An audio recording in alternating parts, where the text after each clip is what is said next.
What's going on, everyone? So today is part 2 of a video series I want to do, which is 5 things I love and 5 things I hate about my Cadillac ATS.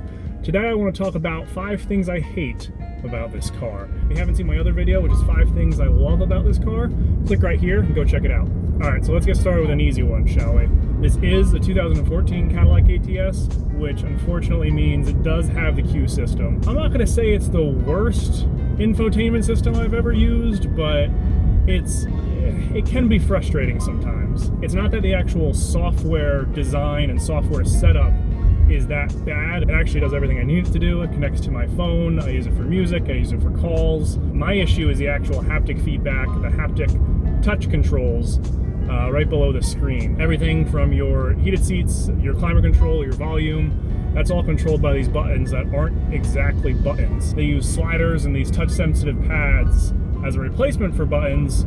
And yeah, it looks cool when the car is off, it's all black and sleek, but when you're actually using it on a day-to-day basis, it does get pretty frustrating. Sometimes it lags, sometimes it doesn't actually register if you touched it or not, and it's a gripe that a lot of people have with these Cadillacs. Number 2, the second thing that I hate about this car is these factory run-flat tires. I'm just not a fan of run-flat tires. They're noisy, they ride harsh. Now, the profile on these tires is already pretty aggressive. It's already a pretty low-profile tire. I mean, every pothole you hit is just a jarring experience. It's just so bad that it comes to the point where I just want to replace all the tires with standard non-run-flat tires, buy an extra rim, and just keep a full-size spare in the trunk. Moving on to number 3, the third thing that I hate about this car is backseat space. I'll just give it to you simple. This car is just basically a coupe. It's basically a two-door. There's really not much room back there. I'm pretty tall. I'm about 6'6",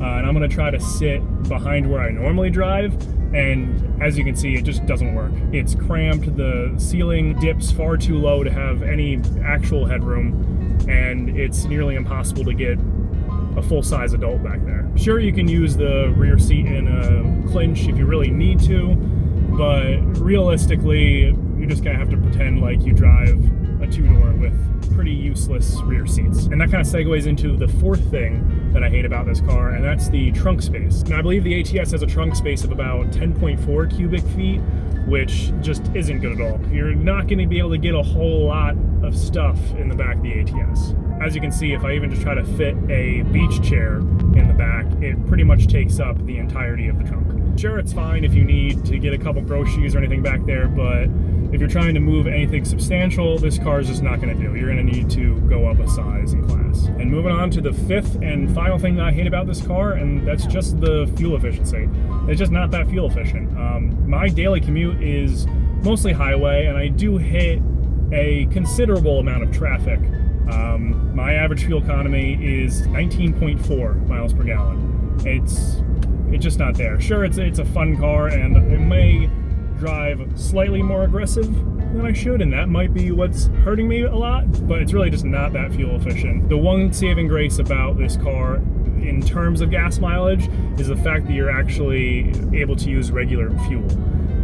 The 3.6 V6 is used in a lot of General Motors vehicles, and they also have a 2.0 turbo standard motor for this car, and that one actually requires premium fuel. So you are saving some money at the pump, but the fact that you probably have to go slightly more often, I don't really know if it helps you or if it ends up just balancing out. But averaging 19.4 miles per gallon, especially in this day and age when you have Corvettes getting mid-20s, it's just not ideal. All right, and that's the 5 things I hate about the Cadillac ATS.